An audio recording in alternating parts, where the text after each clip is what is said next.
Academy manager Michael Hamilton, you've been leading the development squad in recent weeks. How's it all been going? Yeah, no, it's been going really well.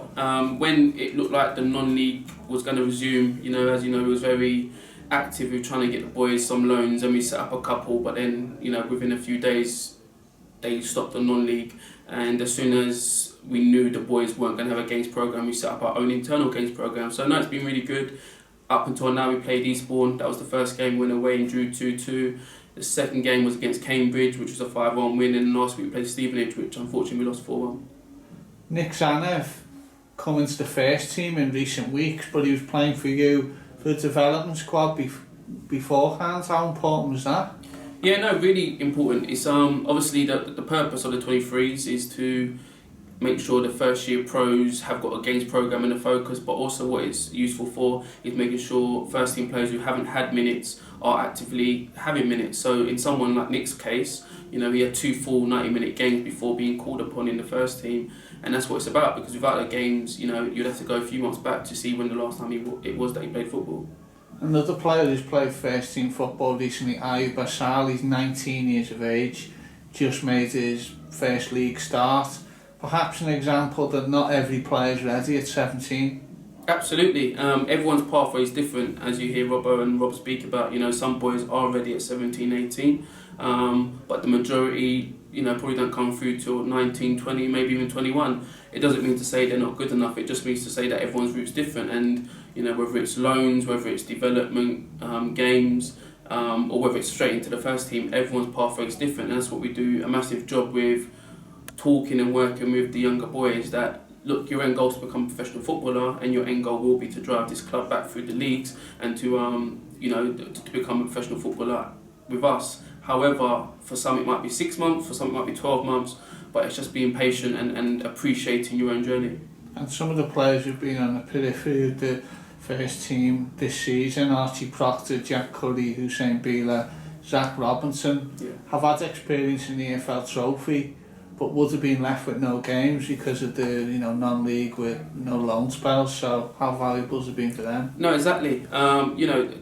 This year, with the COVID year, the people who have suffered the most have probably been the young boys in the academy, so 16s down, because their program's been stop-start, and the first year pros. Those boys that aren't in the first team playing or are too old to be in the under 18s, their games program's been massively hit. So whilst it's great that they're training with the first team daily and getting position-specific sessions, at the end of the week it needs to come to something. So the non-league being cancelled, like I said, it massively affected our plans, but we kind of prepared for that. When we did set up the loans last time, we'd done it knowing that it might get cancelled. So as a plan B, we started actively creating a games programme for these boys. So yeah, we want to make sure the end of their season is as productive as everyone else's. We're trying to set up a game a week. Like we said, we've had 3 in the last 3 weeks. We haven't had the game this week because we wanted to get Rob wanted to get some 11v11 stuff in, and it's powerful for all the big boys to be together. Plus, there's one or two niggles that we just probably use this week to settle. But as soon as possible, we're looking to resume the games programme and make sure, like we said, there's going to be one at least every week.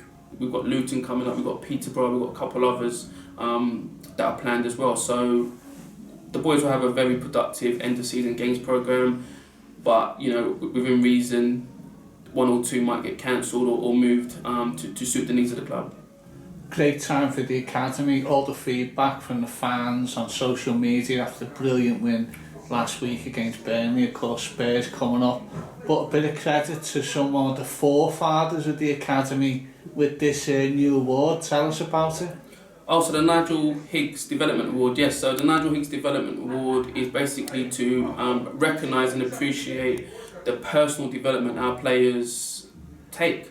We're an academy, and our objective is to produce professional footballers, but we are massive on developing the person behind the player, and we wanted to create an award or something where these attitudes and these behaviours are recognised. So at the end of last season, we started looking at it, and we came up with the Nigel Higgs Development Award, and the first recipient may be happening this year. And the reason I say maybe is because it's all done on merit. So how you're nominated for the award is a coach, a peer, so another player, a teacher, a parent can nominate their boy for the award, and the most deserving will win the award or not. There's no guarantee there will be a winner, but there's no guarantee there'll only be one either. There might be more than one. So it's covering a lot of different areas, not just the football.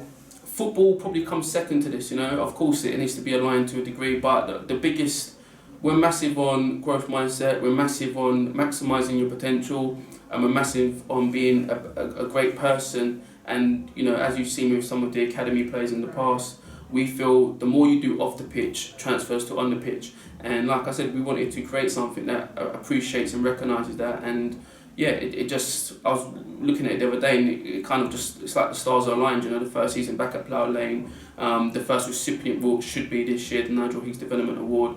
And anyone that knows Nigel knows, you know, he's the founding member of the academy.